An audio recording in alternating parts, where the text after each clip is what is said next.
Hello everyone, good morning, जय Shri Krishna, Radhe Radhe. Welcome you in my YouTube channel the Indian taste and culture.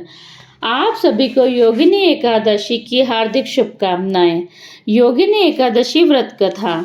Yogini Ekadashi आषाढ़ मास के कृष्ण पक्ष की एकादशी तिथि को मनाई जाती है। यह व्रत समस्त पापों का नाश करने वाला और मोक्ष प्रदान करने वाला माना जाता है। इसकी कथा इस प्रकार है। प्राचीन काल में अलकापुरी नामक नगरी में कुबेर नामक राजा राज्य करता था। वह भगवान शिव का परम भक्त था और प्रतिदिन भगवान शिव की पूजा किया करता था। उसकी सेवा में हेममाली नामक एक गंधर्व था जो राजा के लिए भगवान शिव को अर्पित करने के लिए पुष्प लाया करता था। हेममाली सुंदर, सुशील और पतिव्रता स्त्री का पति था। वह अपने सौंदर्यवान पत्नी के प्रेम में लिप्त रहता और प्राय कर्तव्य की उपेक्षा किया करता था। एक दिन वह भगवान शिव की पूजा के लिए पुष्प तो ले आया, लेकिन अपनी पत्नी के साथ रमण में इतना व्यस्त हो गया कि वह उस समय राजा को पुष्प देना ही भूल गया। तब राजा को ज्ञात हुआ कि हेममाली ने अपने कर्तव्य में लापरवाही की है, तो उसने उसे श्राप दिया। हे मूर्ख, तू अपने कर्तव्य से विमुख हुआ है, तू कुष्ठ रोगी बनकर संसार में कष्ट भोगेगा। राजा के श्राप से हेममाली तुरंत ही कुष्ठ रोग से ग्रसित हो गया और वन में जाकर कष्ट भोगने लगा। कई वर्षों तक वह दुख भोगने लगा। एक दिन वह ऋषि मार्कंडेय के आश्रम में पहुंचा और अपनी सारी आपबीती सुनाई। ऋषि ने करुणा से कहा, हे हेममाली, तो आषाढ़ मास के कृष्ण पक्ष की योगिनी एकादशी का व्रत कर। इस व्रत के प्रभाव से तेरे सभी पाप नष्ट हो जाएंगे और तू रोग मुक्त हो जाएगा। हेममाली ने विधि पूर्वक योगिनी एकादशी का व्रत किया और शीघ्र ही स्वस्थ, सुंदर और सुखी हो गया। योगिनी शास्त्रों के अनुसार योगिनी एकादशी का व्रत करने से व्यक्ति को वह पुण्य प्राप्त होता है जो हजारों वर्षों तक किए गए दान पुण्य से भी नहीं मिलता। यह व्रत विशेष रूप से रोग नाश करता है, पापों का क्षय करता है, मोक्ष प्राप्ति हेतु अत्यंत फलदायक व्रत है। व्रत की विधि। दशमी रात्रि से ही सात्विक भोजन ले। एकादशी के दिन ब्रह्म मुहूर्त में उठकर स्नान करें। भगवान विष्णु की आराधना करें। उन्हें तुलसी, धूप, दीप, फूल अर्पित करें। दिन भर ओम नमः भगवते वासुदेवाय का जाप करें। द्वादशी के दिन ब्राह्मण या जरूरतमंद को भोजन करवाकर फिर खुद भोजन करें। योगिनी एकादशी की दूसरी कथा। प्राचीन काल की बात है। सत्यवादी राजा हरिश्चंद्र, जो सत्य के लिए अपने प्राण भी त्याग सकते हैं, एक समय बहुत भारी संकट में फंस गए।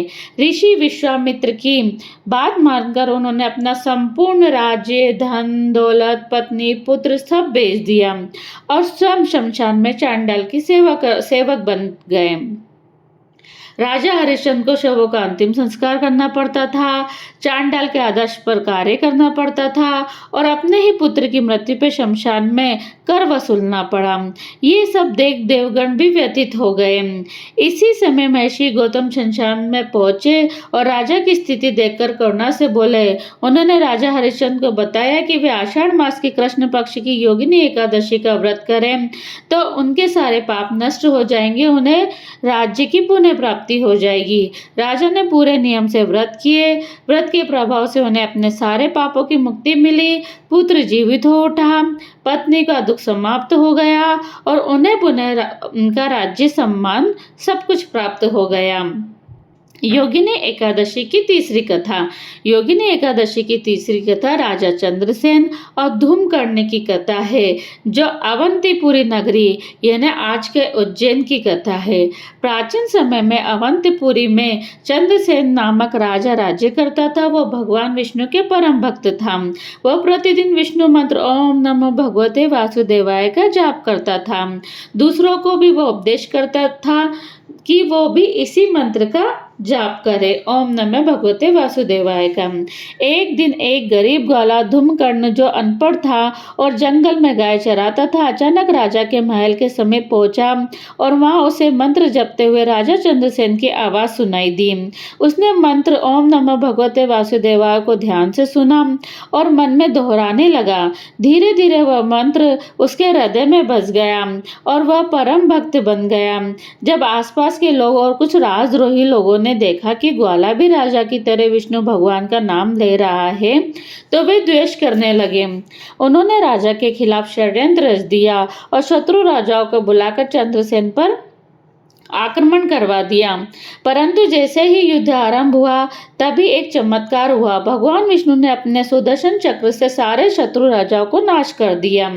राजा चंद्रसेन और ग्वाला धूमकर्ण दोनों ने भगवान विष्णु के इस चमत्कार को देखकर आभार प्रकट किया और ऋषियों से कहा कि यह कृपा किस कारण से हुई है, आप कृपया करके हमें बताइए।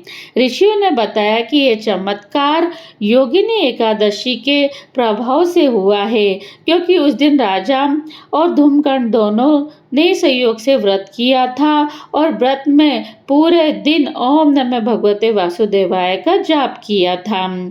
इस कथा से यह शिक्षा मिलती है कि किसी भी वर्ग, जाति, स्थिति में भगवान का नाम लिया जा सकता है।